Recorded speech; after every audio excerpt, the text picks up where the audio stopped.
when he tells us we may cast at his feet every care. What a balm for the weary. Oh, how sweet to be there. Blessed hour of prayer. Blessed hour of prayer. What a balm for the weary. Oh, how sweet to be there. Taste the blessed oil of prayer when the tempted and the tried to the Savior who loves them, their sorrows confide. With a sympathizing heart, he removes every care. What a balm for the weary. Oh, how sweet to be there. Blessed hour of prayer. Blessed hour of prayer. What a balm for the weary. Oh, how sweet to be there. At the blessed hour of prayer, just in him we believe that the blessings we needed will surely receive. In the fullness of his trust, we shall lose every care. What a balm for the weary. Oh, how sweet to be there. Blessed hour of prayer. Blessed hour of prayer. What a balm for the weary. Oh, how sweet to be there. Thank you.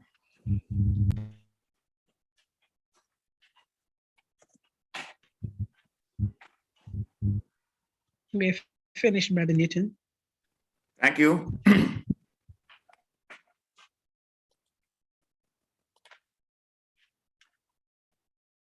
Well, good afternoon, everyone. Welcome to our presentation on the Antitypical Day of Atonement, living in the Antitypical Day of Atonement. Can you hear me well? Recently, I've been having some problems with my microphone, so I'm not sure how well you're hearing me. Right, so good, praise the Lord. So we are dealing with this afternoon. We are continuing to look at the topic of living in the Antitypical Day of Atonement. And we are at, well, session number 13, but it will be my 12th presentation because, as you remember, there was one session that was done by Sister Marcel. So it's my 12th presentation, living in the Antitypical Day of Atonement, and we are dealing with, right now we are trying to go through the 2300-day year prophecy, and we've begun to look at that, and that is what we'll continue to do. The calculation or working out of the 2300-day year prophecy brings us to the beginning of the Antitypical Day of Atonement, which is also the beginning of the cleansing of the sanctuary and the investigative judgment. And these events are highly significant in the history and experience of Adventism. So this is what we'll be looking at. This is what we'll continue to do this evening, continuing to look at the 2300-day prophecy. We will begin with prayer. Let us pray. Our Father in heaven, we want to thank you for the blessings of the day. We thank you for all that has gone before, all the messages, all the presentations, Sabbath school discussion, adults, children, youth, the health message as well. We thank you for all those who have engaged and participated in the ministry thus far. And we ask you to continue now to bless us and keep us the rest of the afternoon, guide and direct in our study, and help us to gain a proper understanding of your word and the things that you have in store for us, these prophecies and their importance. We thank you, we praise you in Jesus' name. Amen. So I'm going to begin by sharing the screen. And we will get going.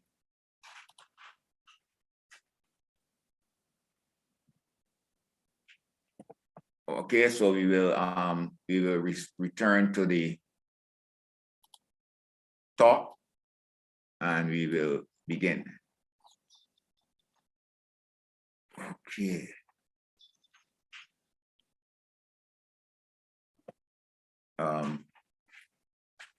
Moves kind of slowly, so we'll have to take our time and get there.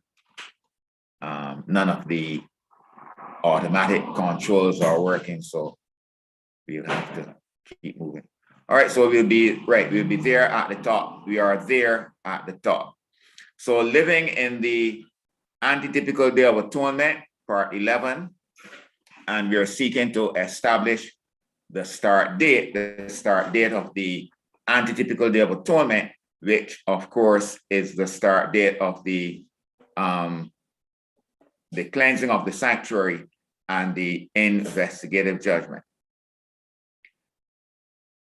And we've established that Daniel 8:14 is the key text in terms of a prophetic time period for establishing this date.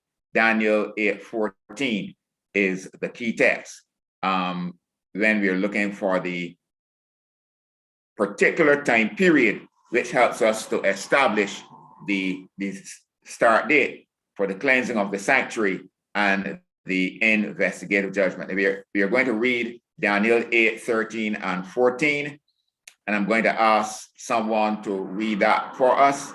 Daniel 8:13 and 14. One of the persons tuned in to Zoom, kindly read these two verses for us, Daniel 8:13 and 14.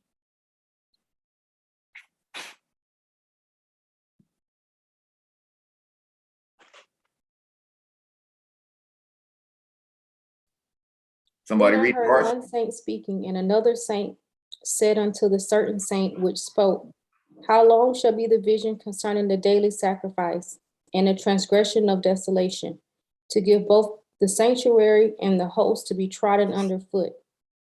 And he said unto me, unto 2,300 days, then shall the sanctuary be cleansed. Right, unto 2,300 days, then shall the sanctuary be cleansed. And we know that Daniel had some problems understanding exactly what this meant. He was kind of perplexed that the time period seemed to have been moved from 70 years to 2,300 years.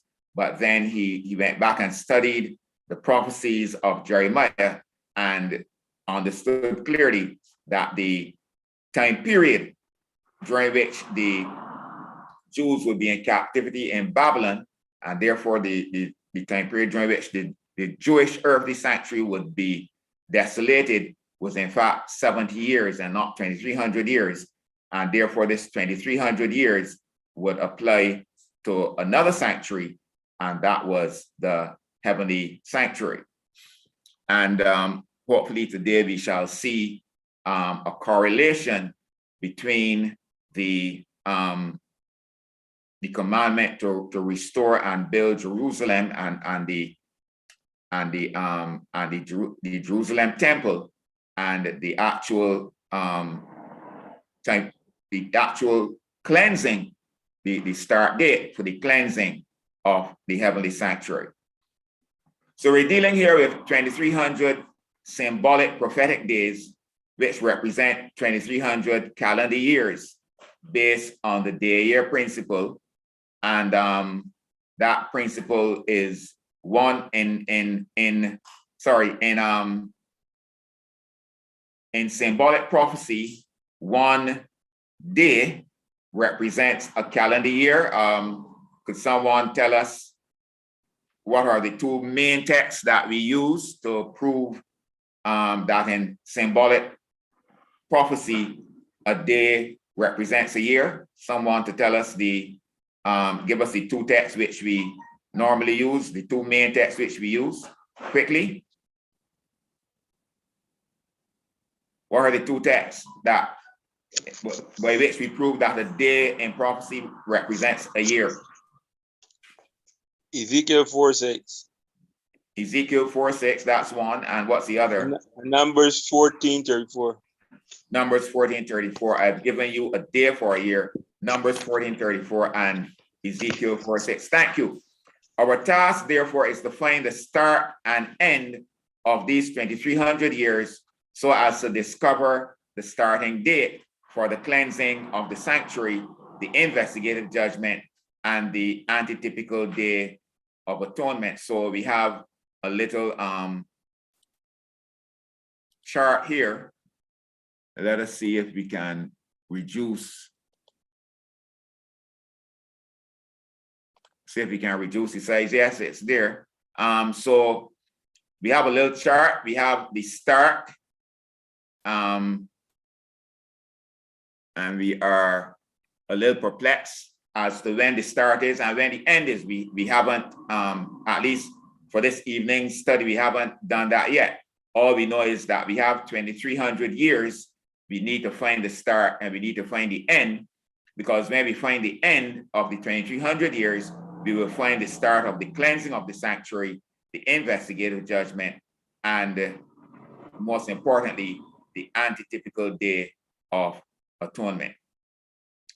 And the text indicating the starting date of the 2300 years is found in Daniel 9. We're going to read Daniel 9, 24 to 27. And I'm going to ask someone to read this passage for us, Daniel 9, these verses, Daniel 9, 24 to 27. Someone please read for us.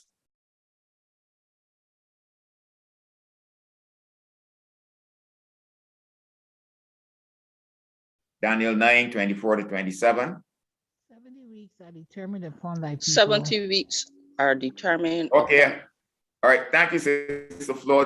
You can hold on. I think Sister Ricardo had already begun.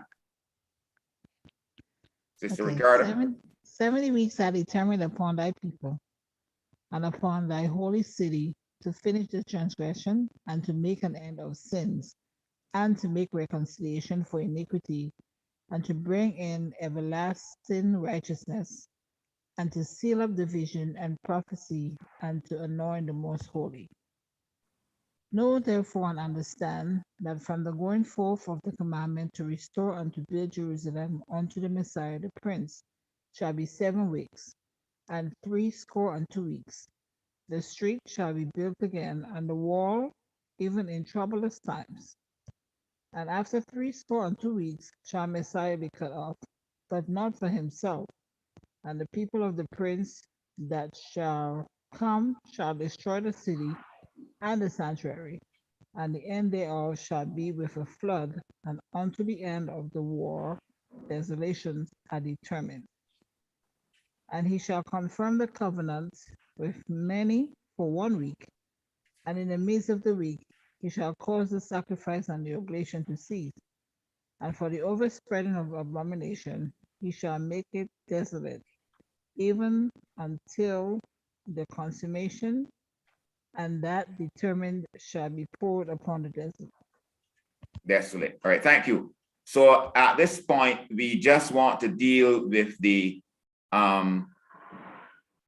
first verse in this sequence, which is verse 24. And it says, 70 weeks are determined upon thy people and upon thy holy city to finish the transgression and to make an end of sins and to make reconciliation for iniquity and to bring in everlasting righteousness and to seal up the vision and prophecy and to anoint the most holy. So we're looking at that verse to begin our working out of the 2300 days and to find a starting point. But if you've been following the Sunday night presentations, you will see that you would have known that these 70 weeks were given to the Jews for a particular purpose, which had to do with their failure to be faithful to God, their failure to allow their land to keep the Sabbaths and so on. And they were now having not accomplished the purposes of God in the past, the Jews now were being given these 70 weeks to make up and to more or less make their calling and election sure and to perform the various tasks that God had given to them if they would be able to take advantage of the time. But we know that ultimately they didn't. But anyhow, these 70 weeks then are given to the Jews for certain important purposes in the history of the plan of salvation. The Jews were called to be God's peculiar people, God's special people, not because there was anything particularly special about them. They were called because the initial call had been placed upon Abraham, their foreparent. And we notice something important that was said about Abraham. It was said in Genesis 11, in thee shall all the families of the earth be blessed. And how will the families of the earth be blessed? They will be blessed by God sending a descendant of Abraham to be the Messiah. We shall encounter the Messiah later on in our study. So therefore, Abraham and his descendants, the Israelites, and ultimately the Jews, were called for a particular purpose, and that purpose was to bring the Messiah into the world and to proclaim to the world the truth about God's salvation through the Messiah. They were to bring the Messiah into the world and to proclaim to the world the truth about God's salvation through the Messiah. And therefore, if at any point they reached a position where either they could not bring the Messiah into the world or they could not proclaim the truth of salvation through the Messiah, then they would cease to be God's people. The question is, have they failed in any of those two duties, which would determine then whether they would remain as God's peculiar people, God's chosen people, God's messenger people, or if they would forfeit that position.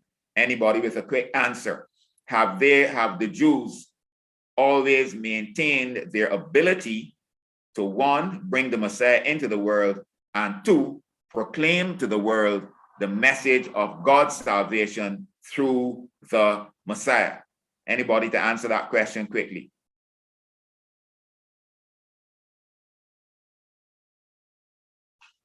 Okay, you can think about it and give me the answer. So 70 weeks then were given to the Jews to complete the particular task, some particular task that God had given them. And we move on then. These 70 weeks were 490 years, and there were 490 calendar years. And they were cut off or decreed from or segmented from the 2300 day years. Now, a quick question again. We used last time and the time before, we used two methods for arriving at the conclusion that these 70 weeks are really 490 calendar years. Can anybody remind me or remind us of the two methods that we use to determine that these 70 weeks were really or are really 490 calendar years? Anybody? What are the two methods that we use to determine that the 70 weeks are really 490 calendar years?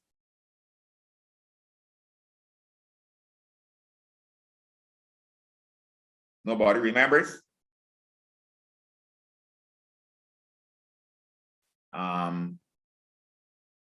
I think we have.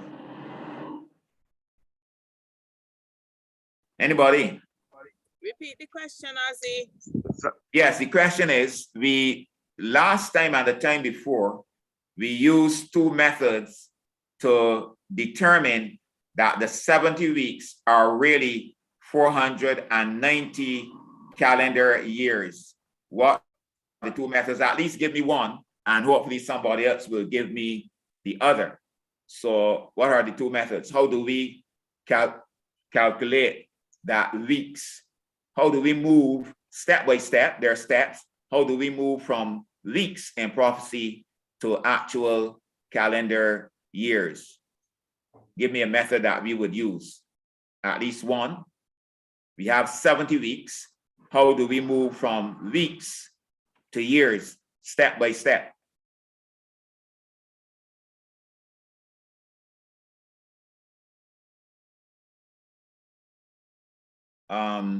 Anybody? You can use the day for a year principle, and you would do 70 weeks times 7 days, would be 490 days. And using Numbers 14:34 and Ezekiel 4:6, it'll be a day for a year. So 490 days would be 490 years. Exactly. Thank you very much. 70 weeks. We step by step, I said. So to work out 70 weeks, we would use the fact that a week consists of 70 days. Sorry, a week consists of 7 days. So 7 weeks would be, 70 weeks would be 70 multiplied by 7, which would give us 490 days. And then we would use the day for a year principle, which we mentioned earlier, Numbers 14:34 and Ezekiel 4:6, to arrive at the fact that 490 days are in fact representative of 490 calendar years. So thank you very much, Sister Carrion. 70 weeks multiplied by 7 give us 490 days converted according to the day-year principle. 7 weeks multiplied by 7 give us 490 days, and then we convert those 490 days by the day-year principle, and we get 490 years. But there was another method that we use to arrive at these 490 years. What was that other method? We said that we use another version of the Bible to arrive at that conclusion. I think it was the RSV. We read this, that text, 70 weeks are determined upon thy people. We read it from the RSV, and we discovered something that is written there in the RSV. Daniel 9:24. In the RSV says what? That these are what? 70 weeks of years. 70 weeks of years, exactly, 70 weeks of years, so that if there are weeks of years, then 70 by 7 would give us 490 years, because there are weeks of years. Thank you. That was Sister Trudy. Yes, please. Yeah, thank you very much. Well, that is a relief to me that one, that folks are remembering, and two, well, I assume that at least we have folks who are willing to take up the challenge and venture an answer.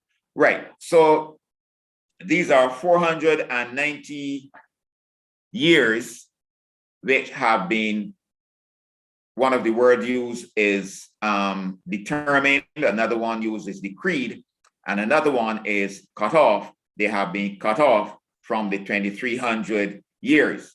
And the starting point of the 490 years is also the starting point of the 2300 years. Therefore, if we can find the start of the 490 years, we can also find the start of the 2300 years, and therefore be able to calculate the end of both periods. So we look at our little diagram again, and now we see that we are still not sure of the start of the 2300 years, nor are we sure of the end of the 2300 years. But we see that 490 years have been segmented, which leaves from the 2300, which leaves 1810 years of the 2300 to be completed after the completion of the 490 years. And then at the end of the 1810, which would end the 2300, we would have the start of the cleansing of the sanctuary, the investigative judgment, and the antitypical day of atonement, where you see COS, that is the cleansing of the sanctuary, IJ, that's the investigative judgment, and the ADA, that's the antitypical day of atonement. We still haven't found the start date yet of either the 2300 or the 490, but we can see that the 2300 years have been segmented into 490 allotted to the Jews, and then 1810, the remaining years for the end of the 2300. So we're looking now for the starting point of the 490 years and of the 2300 years. Any comments or questions at this point in time from anybody in relation to what we have studied so far this afternoon? Any comments or questions?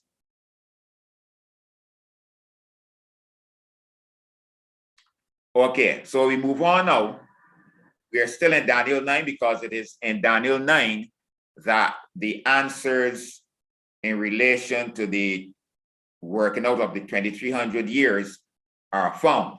Remember that because Daniel fainted in chapter 8, the angel could not give him the full explanation, and so the angel had to come back in chapter 9 and give him the explanation. So we're looking at the explanation now. And verse 25 of Daniel 9 says, I'm going to get someone to read it for us. Someone read Daniel 9:25. Don't cause me to have to do all the reading. We need, it's I can read it. Okay, well, thank you very much. This is Ariana. Please. Yes, thank you. Read it for us, please. Know therefore and understand that from the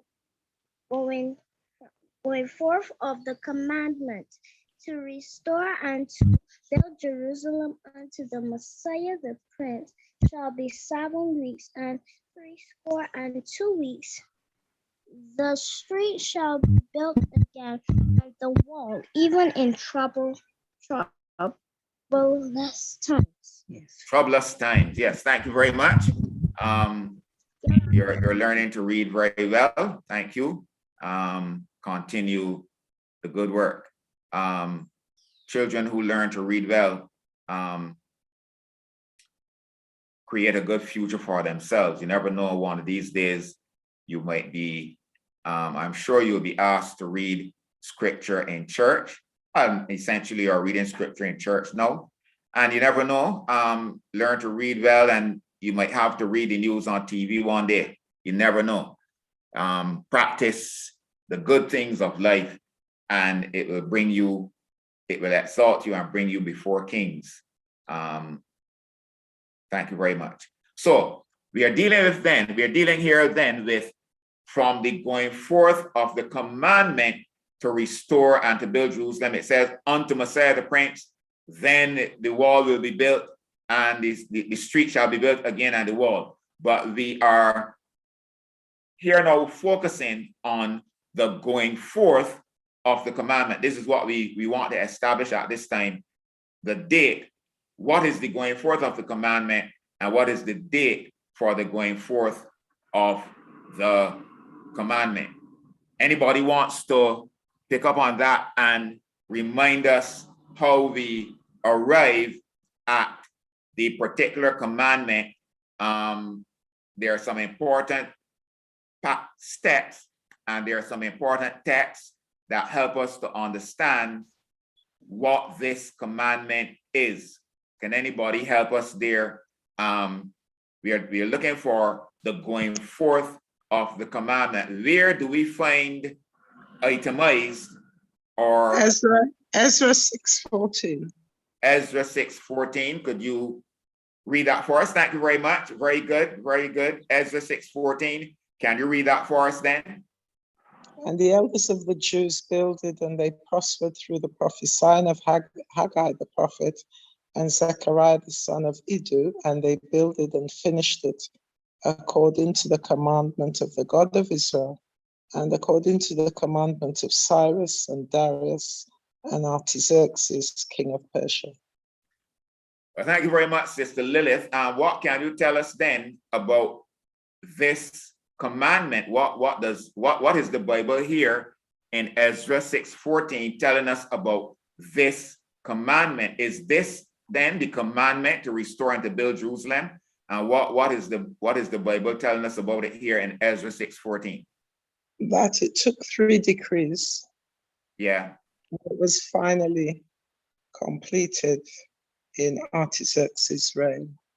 Right. So Cyrus, Darius, and Artaxerxes, it is a threefold decree, a threefold command that was begun by Cyrus. It was continued by Darius, and then it was completed by Artaxerxes. Any further information that you have for us? What about the dates of these decrees? Cyrus, Darius, is Cyrus the Great, Darius Histapes, and what's the other chap's name? Longimanus. Artaxerxes Longimanus, Longhand Artaxerxes. And what were the dates now of these decrees? If you want to hold off and let somebody else try it, all right, or you can complete the task. Go ahead, let someone else. You don't want to complete the task. Okay, someone else I then. can complete it, but I thought you wanted someone else to do it. 538 to 537 BC. No, you have to give us the 3 according to the kings that gave them. The first decree is Cyrus. Yeah. In 2 Chronicles 36. 2 Chronicles 36. And the date was 538, stroke 537 BC. Or some people put it at 536. No problem. Sorry, hold on, Sister Liz. You said 2 Chronicles 36. Where else is it found? Ezra 1 to 4. Right, which comes exactly directly after 2 Chronicles 36. The version in 2 Chronicles 36 doesn't give you the complete decree, which is as is given in Ezra 1 to 4. So the decree of Cyrus the Great, 537, 536, or 538 BC, a little difference in the tabulation of those dates, depending on which historian you read. But anyhow, that's around that time. The second decree was by Darius, Yes. and he was not the Mede. No, he was not the rest, the Mede. Who was this, the rest? He was the Persian. The rest, what is his nickname? Estapes. The rest is Stapes. In the chronological order of kings, he was the rest, the first. The rest, the first is Stapes, yes. And his decree was what year? Ezra 6 to 12. Yeah, those were the texts, yes. BC. 519 BC. And the third decree then, the one that finished it all, was Artaxerxes.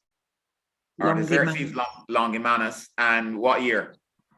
Ezra 7, 11 to 26, 457 BC. Very good, Sister Lilith, and I must commend you. I suspect you are reading from your notes there, and you have listed the names of the kings. You've listed the texts in which the decrees are found, and you've listed the dates. Am I correct? Yes, and I made notes the last time you went through it. Yes. And right, and I that's the way to go, because then you're making sure that you have all the required information, at least up to what we've given so far. You're making sure that you have it. You have the names of the kings, you have the dates of the decrees, and you also have the text in which these decrees are found. That is the way to go. That is the methodology of a student that means business. So you're putting yourself in a position that if people ask you for the information, you can give them fairly thorough information. Now, just one other thing to clear up here in relation to the decrees. You know, last week when we read the decrees, we were saying that they didn't contain, they were all about rebuilding the temple. The one by Artaxerxes was more complete for a number of reasons. But we were saying that the decrees, especially the first two, focus on rebuilding the temple.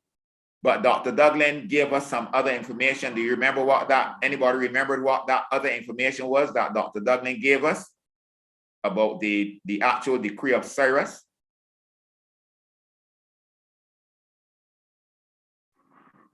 And what did it prove? Dr. Duggan made an intervention last week about the decree. I was saying, reading from the actual decrees themselves, that the first two especially only dealt with the rebuilding of the temple and not Jerusalem. What was the contribution that Dr. Duggan made to give us a broader view of what actually happened? What was it? Sister Lilith or someone else? You remember Sister Lilith?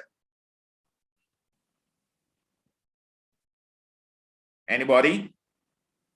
Don't want to call on Dr. Duggan again because he was the one that made the contribution last week. Yeah, go ahead. Yeah. Yes, please. It is Isaiah 44:28. And Isaiah 45:13. Saying what? Pardon? What do they say? How do they help to clarify the situation? Right, 44:28 says, that saith of Cyrus, he is my shepherd and shall perform all my pleasure, even saying to him, to Jerusalem, thou shalt be built, and to the temple thy foundation shall be laid. So Cyrus is the one who God appointed to give that decree to build Jerusalem, build its foundation. And then it says in Isaiah 45:13, I've raised him up in righteousness and I will direct all his ways. He shall build my city and he shall let go my captives, not for price nor reward, saith the Lord of hosts. So he was also to build the city the temple, the city. It was to build and to let go the captives, thus bring the end of the 70-year captivity. Thank you, Sister Marcel. I will ask you then, for the sake of those who are taking notes, some people might not have had the opportunity to take their notes last week. So I'm asking you now to repeat for us the two texts, what the two texts say and how they help to complete our understanding of what the decrees were all about. Could you do that for us, please? The two texts, Isaiah 44:28, which shows that Cyrus was the man appointed by God to rebuild Jerusalem, as it says that saying to Jerusalem, thou shalt be built, and to the temple thy foundation shall be laid. So he is the one was to give the instruction to build the temple at Jerusalem, to rebuild it, lay the foundation, restore it, and also not only the temple, but the city of Jerusalem, also in Isaiah 45:13, that the city also was to be rebuilt, and that his people, that Cyrus will let the people go and thus bring an end to the 70-year captivity. So they were to be restored to the temple, to their city and the temple. And Yeah, go ahead, sorry. and I guess that, to me, the command by God to Cyrus was to do really a complete work of restoration in everywhere. Yeah. But I guess Cyrus did not live that long. And with all the different delays that they had, then the Spirit of God would have moved upon those others to give, to complete what he would have told Cyrus in restoring the temple, the city, and even the laws and so on for a living. Right. Thank you very much, Sister Marcel. So when we were reading then, so a recap of what happened there, when we were reading the actual decrees last week, I was noting that the decrees, especially the first two, didn't include rebuilding Jerusalem, because we are dealing with a commandment to restore and to build Jerusalem. But the decrees which we read, especially of Cyrus and the rest, did not deal with anything about rebuilding or restoring Jerusalem. As we read them, the actual wording dealt with rebuilding the temple. But then Dr. Duglin introduced these other texts from Isaiah, which showed that Cyrus, the Lord was calling Cyrus not just to rebuild the temple, but also to rebuild Jerusalem. And therefore, although it isn't specifically mentioned in the actual decrees that we read, studying the Bible here a little and there a little shows that the decree of Cyrus was actually about restoring and rebuilding Jerusalem as well as the temple. And then we found that when we read the decree of Artaxerxes, he not only dealt with the rebuilding of the temple, but he also dealt with the reestablishment of Jerusalem as a civil entity, with provision made for the establishment of civil laws and the punishment of crime, even unto the execution of the death penalty, so that Artaxerxes' decree then was more complete, and it finished. It was the one that actually finished the process of those decrees being the most complete and exhaustive of the decrees, allowing not just for the rebuilding of the temple, but also for the reestablishment of Jerusalem as a civil entity, with appointment of judges, magistrates, and laws, even unto the death penalty for the punishment of crime. So the going forth of the commandment then is found in Ezra 6:14. Sorry, the commandment that went forth is found in Ezra 6:14,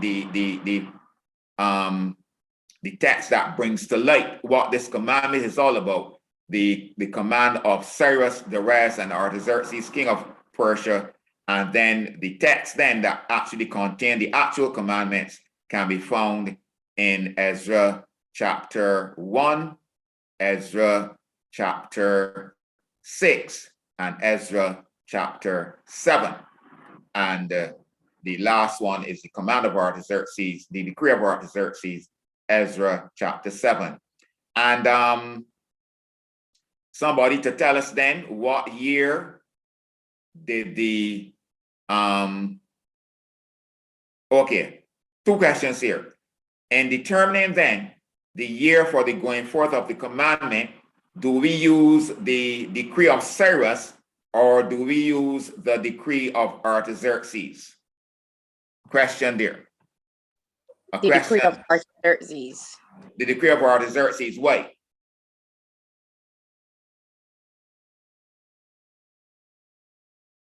Well, that was the, although the 3 decrees were given, his was the final one to let them go back. So we would have to start from there where they officially would have started everything there.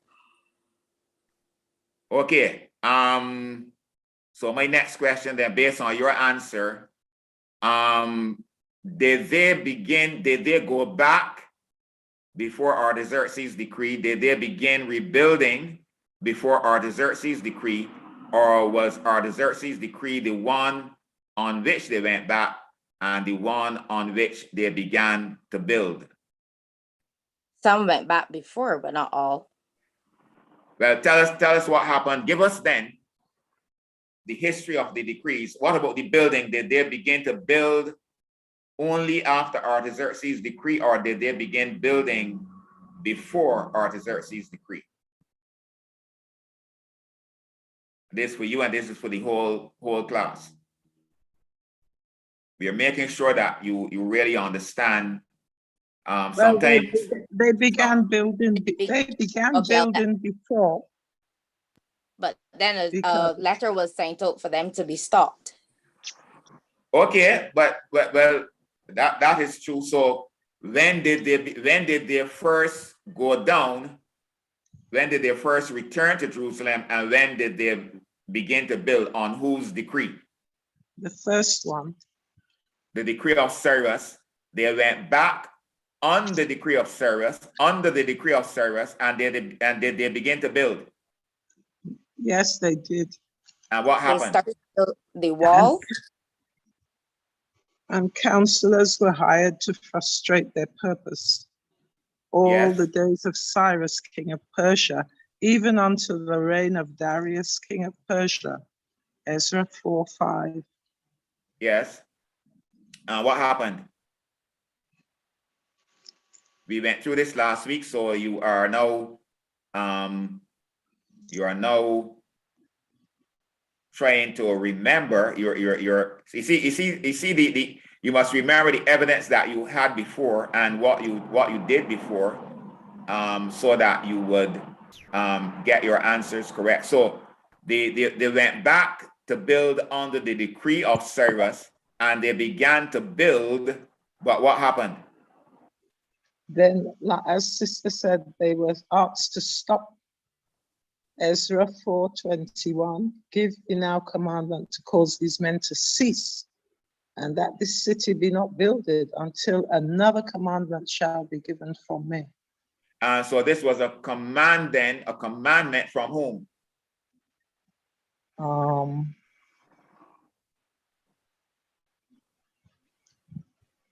Anybody? Remember we talked about this person last week. One of Artaxerxes. The fall. Let me hear you, either Lilith or Trudy. Who was this person? Verse 23 says, now when the copy of King Artaxerxes' letter was read before Rehum and Shimshai, they went up in haste to Jerusalem unto the Jews, and made them to cease Seven, by Sister force and Lilith. battle. Now I'll be quiet. Stop. Listen. I'm No, it just was only reading. verse 7, Sister Lilith. Verse 7, and it refers to Artaxerxes, which we refer to as the false Smyrnis. Yes. Yes, so this Artaxerxes obviously is not the great Artaxerxes Longimanus, who issued the third decree. This is Artaxerxes. The Bible calls him Artaxerxes, whose name in history was Bardiah, or the false Smyrnis. And he reigned just maybe under a year. And they wrote to him, or they sent messages to him, and he wrote a letter saying, cause the building to be ceased. And so the Jews had to stop building the temple and whatever else they were doing. So what happened then after that? We might as well continue to recap this history. We did it last week. I want you to also have this stored in your memory. Well, verse 5, chapter 5, but the eye of their God was upon the elders of the Jews, and they could not cause them to cease till the matter came to Darius. And then they returned answer by letter concerning this matter. Okay, what caused them to restart the building? What caused them to restart the building process?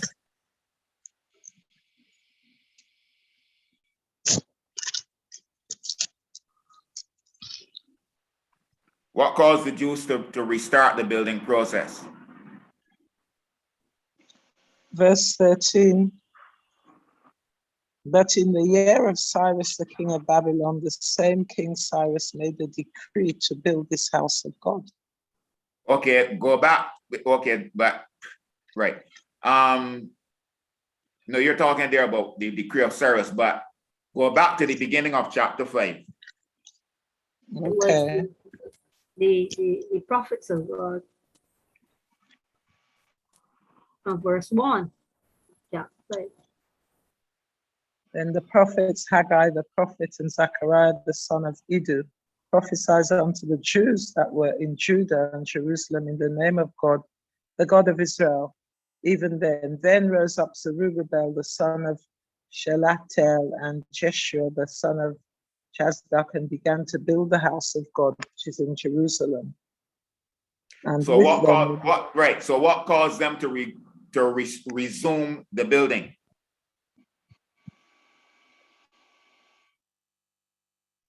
Until the second year of the reign of Darius, king of Persia. What caused the Jews? We read where The prophets of God. The prophets, right? And who are these prophets? Haggai and Zechariah. Haggai and Zechariah, right? So they had begun to build under the command of Cyrus, and then people began to frustrate them until a letter came from this Artaxerxes, the false Smyrnis or Bardiah, commanding them to stop the work. But then the prophets of God, Haggai and Zechariah, rose up and began to prophesy. And as these prophets prophesied, Zerubbabel and Jeshua restarted the work. Okay? And what happened after they restarted the work? Under the preaching of Haggai and Zechariah. What happened then when they restarted the work?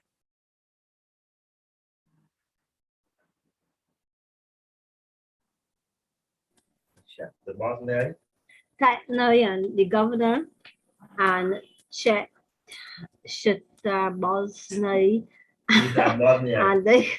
and their companions then came again and asked them who tell them to build the house of God.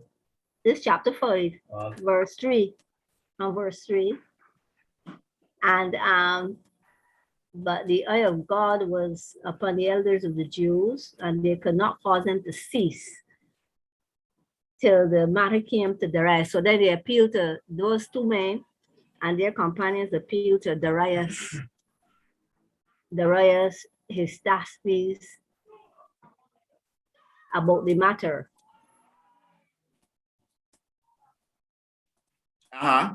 Right. And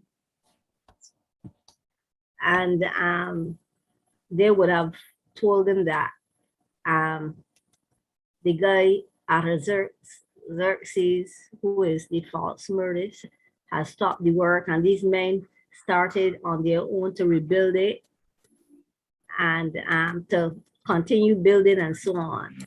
So then they would have appealed to him to cause them to cease again.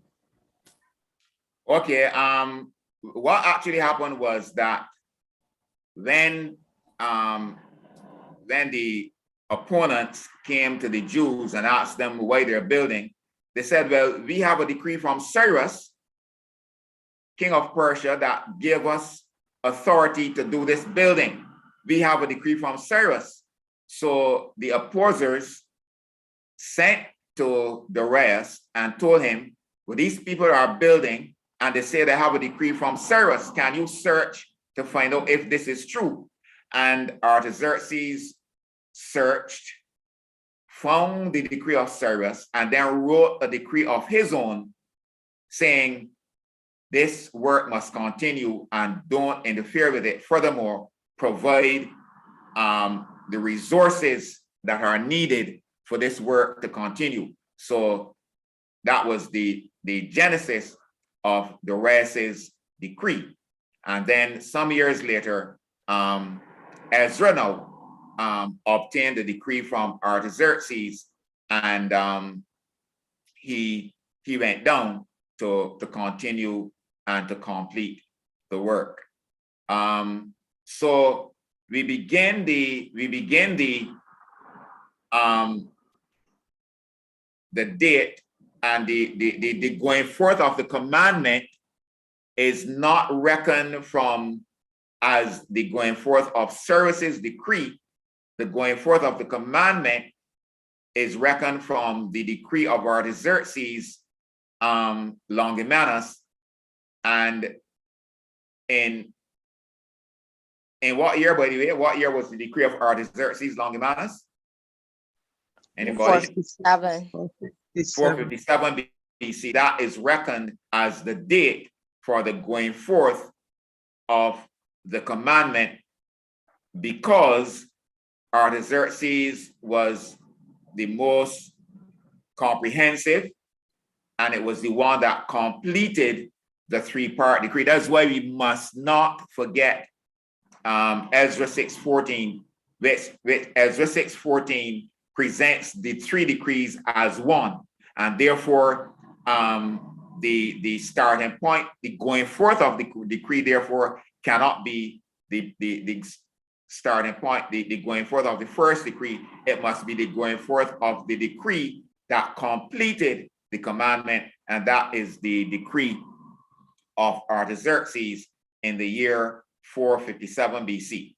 And then the decree of Artaxerxes is taken, the 457 BC, everything about the prophecy falls into place. So the going forth of the commandment is taken as the year 457 BC, which is the year of the decree of Artaxerxes, the decree that completed the threefold commandment, and it was the one that was the most thorough and the most comprehensive, and it is the one that completed the threefold decree, and therefore that was reckoned as the point of the going forth of the commandment to restore and to build Jerusalem. We're going to pick up that then in the Great Controversy, pages 326, 327. Before we read that, are there any comments or questions on what we have done so far, or the segment there that we went through with the three decrees, the three kings, and the issues that that impacted these decrees, causing the word to stop, start Is everything clear about what happened there? Are there any questions, any comments about what happened there with the issuing of the 3 decrees and the interruptions of the work and the need for additional decrees from the one of Cyrus? Any comments, any questions there? Everything is clear. Okay, so I'm going to read then. Hold on a minute. So it was Cyrus who investigated the stoppage and found the first decree of Darius. Anyone to, I'm going to let the others' responses to Lilith. Repeat the question. I'm just double checking. It was when, you know, they were frustrated, councils were sent to stop them. Finally, the prophets preached to them. They started to build again. They appealed to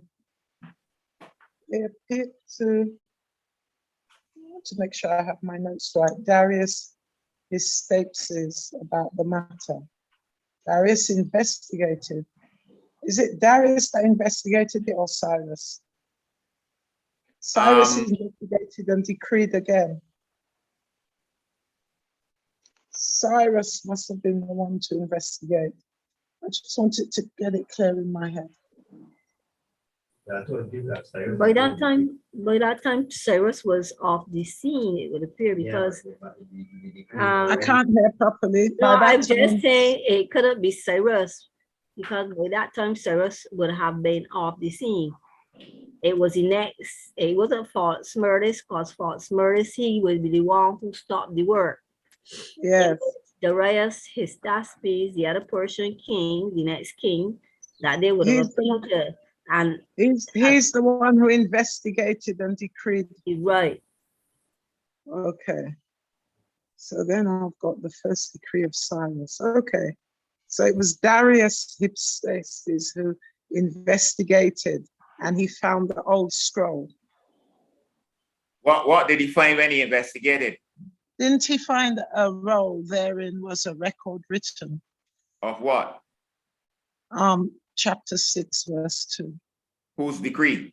And there was found an ark in the place, a roll therein was a record thus written. In the first year of Cyrus the king, the same Cyrus the king made a decree. Right. So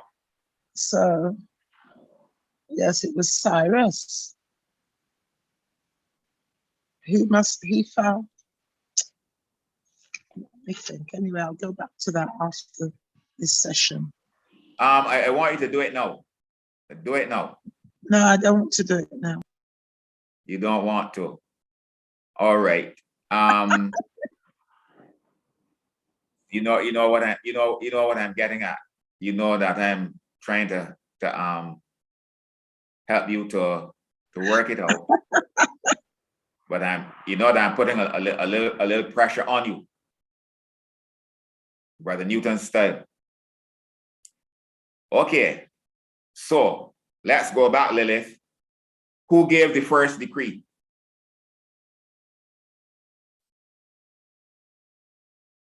Lilith? Sister Lilith, who gave the first decree?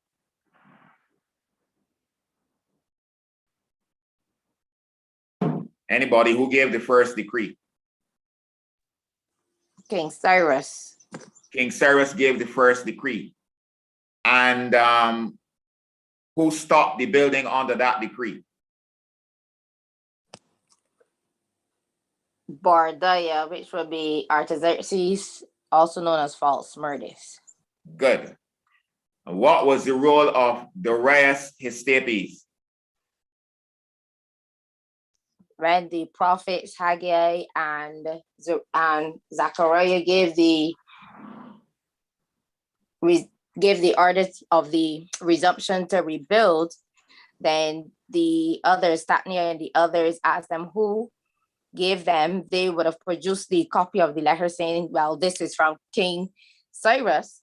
And they took that to King Darius for him to search and find out if it was so. You sure that they gave him a copy of the letter, or that they told him that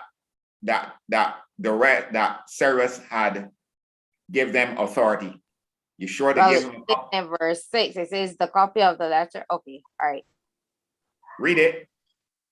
The copy of the letter that Tatnai, governor on this side the river, and Shatharboznai and his companions, the Apharsachites, which were on this side the river, sent on to Darius the king. So it was a copy. It says the copy of the letter. What was it? What did the letter say that you said was a copy? What did it say? They sent a letter unto him wherein was written thus unto Darius the king, all peace be it known unto the king that we went into the province of Judea to the house of the great God, which is builded with. Right. So was that a copy of Cyrus's decree?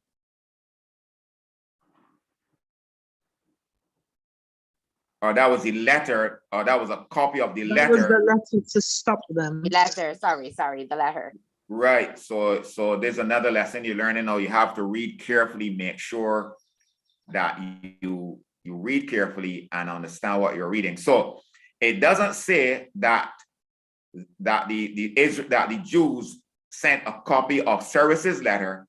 It is saying that this was a copy of the letter that Tatnai and the troublemakers wrote to Darius, and they told Darius, we went and visited this city, which is a troublous city, and we found these people carrying on this construction work, and we asked them, why are you doing this work? And they tell us that they had been issued sometime past with a decree from Cyrus to build. And so that Tatnai and company didn't send Artaxerxes a copy of Cyrus's, they didn't send to Darius a copy of Cyrus's decree. They told Darius, search and see if there is such a decree issued by Cyrus.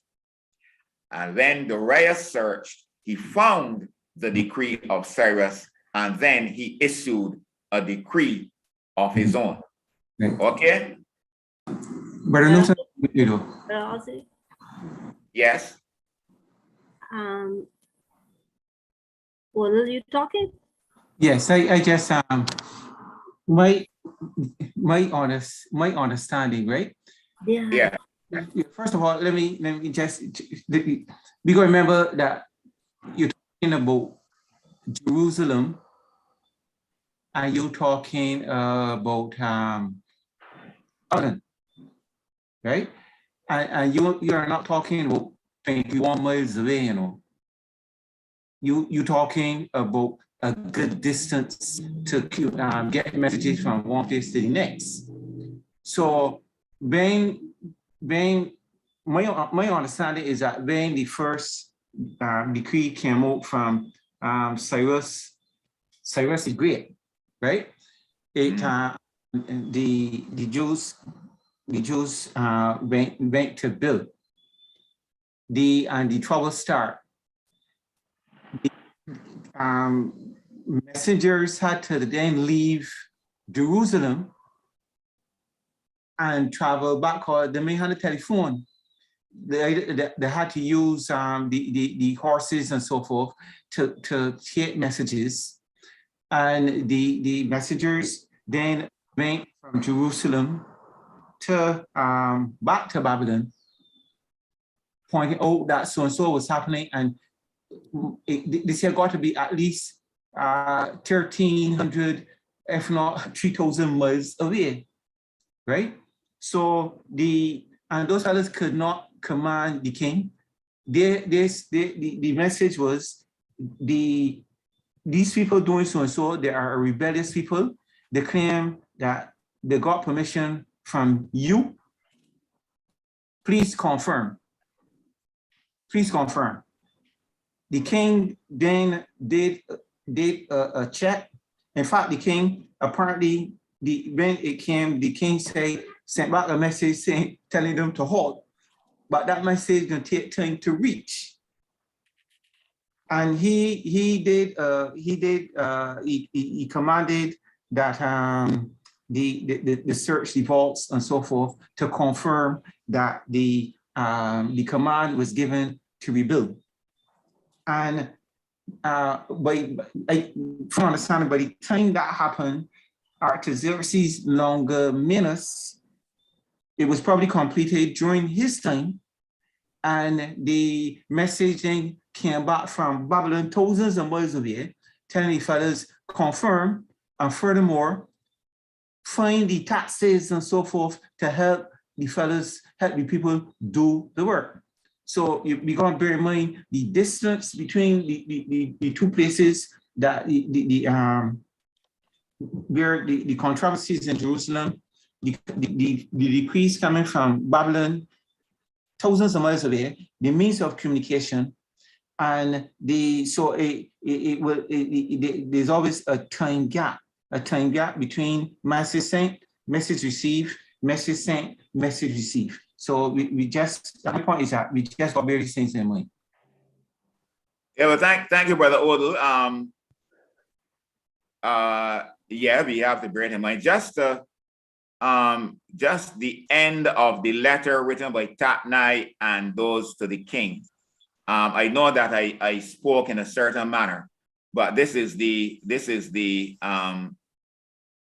conclusion of the letter.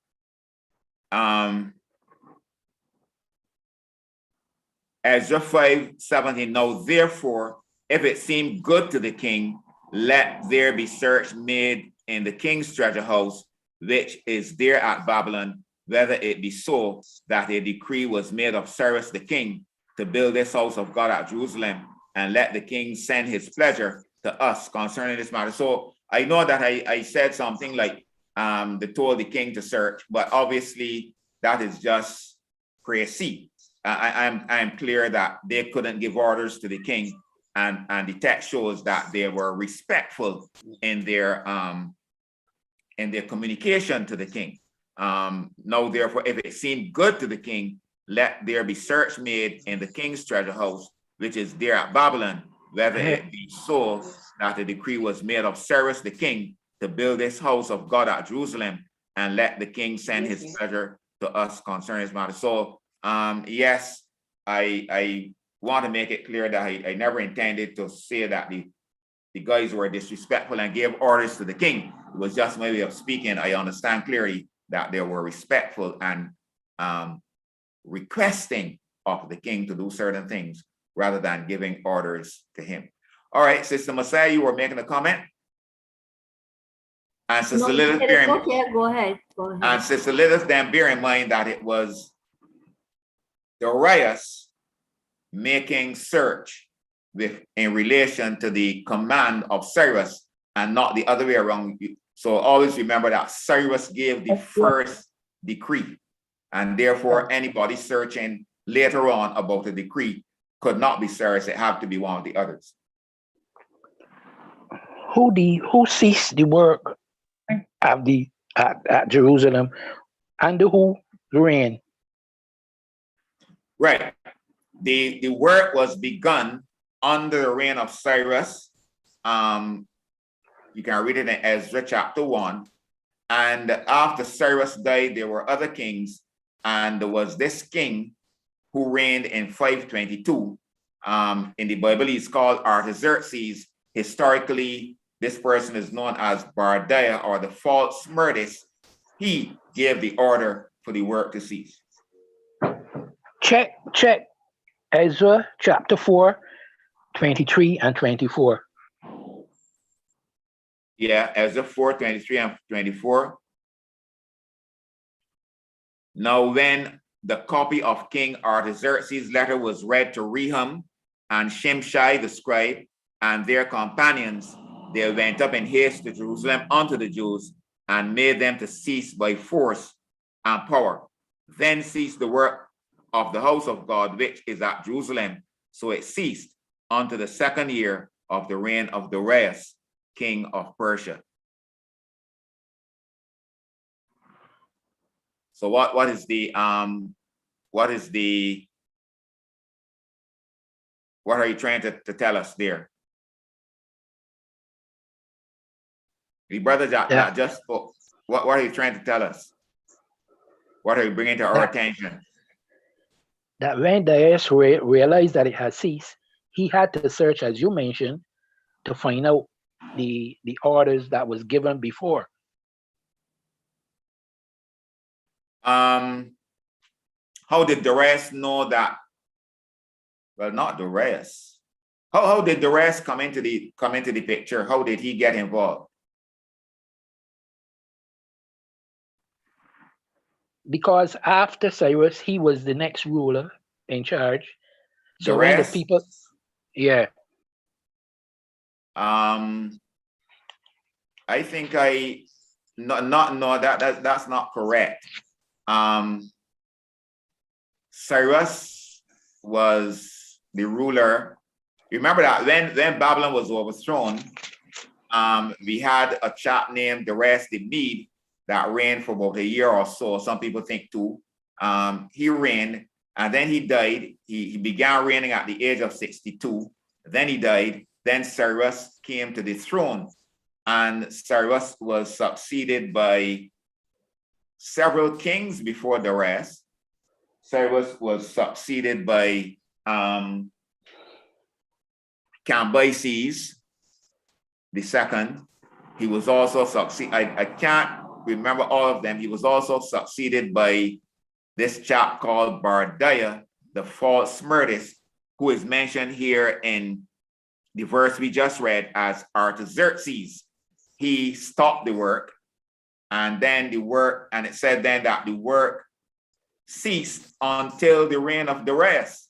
And so that when Darius came to the throne, Darius the first, his steppies, he probably wasn't even paying attention to what was going on.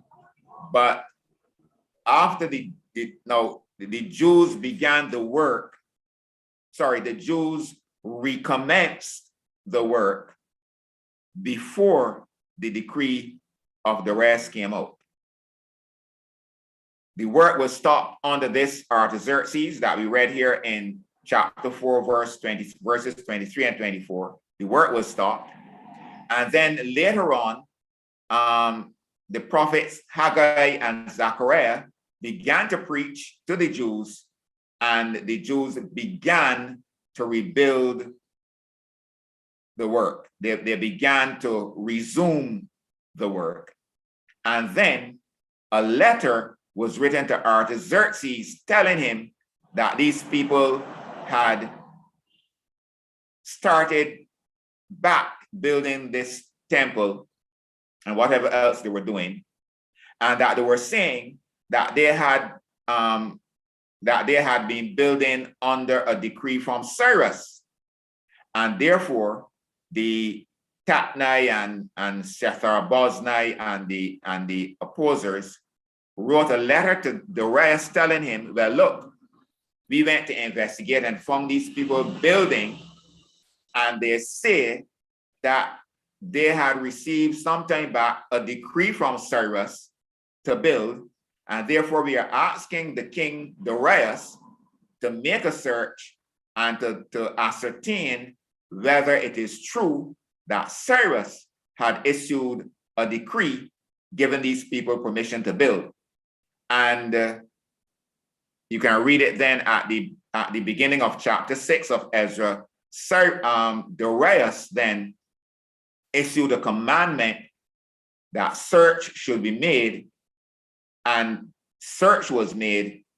They searched and they found the decree of Cyrus and brought it to Darius, and Darius said, oh, so the Jews are correct. They did receive a decree from Cyrus to build, and therefore they are correct. They are right to be building, and furthermore, don't interfere with them again, and furthermore, give them all the resources they need to continue this work. So you are clear on that then? Yes, yes. Okay. Yes. Yes. So I agree with you. It's just like some one fine points though that that we got to like fill in like some cracks. Yeah. And one of those fine points is that you got to remember that the legal system that the Medes and Persians had was that their laws could not be changed. Okay. You see? So remember Yeah. that when Daniel was 20 years, then the king cannot change his decree because their system is that you are infallible. So if you say X, it is X. So Cyrus issued the first decree that was infallible. So and don't go against each other. That's why they check. But I was simply saying that by the time messages are received and messages are sent, it is, you got to bear in mind, it was not like a half an hour. Sometimes it was not days, it was not a year, and that's why they hold up. The other thing is that it would appear from checking out the actual history that this fellow who you call he is Darius Borda or whatever name some people put him. There was a mutiny. There was a mutiny within within the reign where I think it was a nephew, either the one brother's son or one brother, somebody assassinated one of the king, and either the son or the brother took over, but he too was assassinated. So he only lasted a year, and he was not recognized. And I think that's the fellow who you are referring to as the false one. And so all these are things that happen while in between the priests. Yes, Brother Odell. I see you are studying your history and so on. Very good. So yes, as a matter of fact, I thought it important that you've gone even into more detail than I presented. But I thought it important that we gain an understanding of what really happened, because we talk about the decree of Cyrus, Darius, and Artaxerxes, but we don't always go into detail as to the genesis of these things and the history involved. And I think that the times that we are coming to know, coming down into the toenail of time with all sorts of things happening, we are going to need to, over time, fill in what you call the cracks and get the information that we need. When the time comes, we will be able to speak to people fairly quickly. We will have the information packaged and organized and sorted out so that we can guide people in one direction or the other. But they will have we will have a better understanding of what went on, and we'll be able to give people a better understanding of what went on. And yet, this work will be done rapidly, quickly, and efficiently by the grace of God. But now is the time to be learning and understanding. And I am impressed by your studying of the historical records and so on. Very good. Keep it up. Listen, Yes. technically, the work did not literally start in 457, but we accept 457 because that's when, if you like, the first decree and the second one were comprehensively given. Okay. That's when they became, well, it was official when it was first given, but because of all the stoppages and that, we take 457 as the official date, but it wasn't literally the time when the Jews first started to build. Right. 457 was not the year that the building commenced. The building commenced immediately after the decree of Cyrus. Once the decree of Cyrus was issued, the Jews got organized, they arranged, the business. They got from the king all the resources that the king had authorized. They put together the people that were going to make the journey. Not many, by the way, but enough to go and begin the work. So once the decree of Cyrus is issued, the leaders of the Jews got things together, put everything together, got the people together, and they began the journey, and they went and began the building process under the decree of Cyrus. Then another decree was issued by Darius, and finally a third decree was issued by Artaxerxes Longimanus.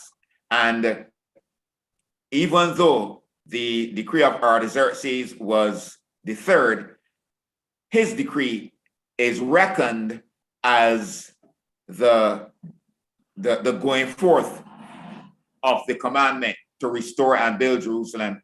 It is the date of his decree that is reckoned as the date of the going forth of the commandment, because it is the most comprehensive of the commandments, and it is the one that completed the process of the issuing of the commandments. It is his decree that bound them all into one, and therefore his decree is reckoned as the date of his decree is reckoned as the date for the going forth of the commandment. But the building and the construction work had begun immediately after the issuing of the first decree, the decree of Cyrus the Great. Cyrus issued his decree. The people got together, arranged for the journey, planned for the journey, went down to Jerusalem and began to build. Interruptions, problems followed until eventually a final decree was issued by Artaxerxes. It is not the decree at which the building began. It is the decree that is reckoned as the going forth of the commandment to restore and to build Jerusalem, 457 BC. Any further comments or questions? Okay, I can see then that we need to be going over these things and reaffirming and confirming and so on, because it takes time, obviously, for people to get this information properly organized and thought out. And I commend the people that are asking questions and making comments, because this is the way you're going to get your understanding sorted out. Make comments, ask questions, run the risk of being wrong. But if you don't run the risk of being wrong, you will not get help. If you run the risk of being wrong, somebody will help you, correct you, other people in the congregation. I stand corrected by people in the congregation, whether it's another elder or whether it's another member of the congregation. But I learn and I get my information together. I learn that way. We have to take a risk to be wrong so that we will get corrected and helped and put right. So I encourage you once again, when questions are asked, try to answer. Turn up tomorrow afternoon at 6 for the continuing study by Dr. Douglin. Get your information, seek to do the assignment so that you can be helped, corrected, put right, but you'll be doing yourself a favor and prepare yourself then to be a servant and a messenger in the work of God towards the end. All right, well, I'm going to finish by reading this quotation from Sister White, Great Controversy, pages 326, 327, before we finish off and get into the Thanksgiving, praise, and exhortation session.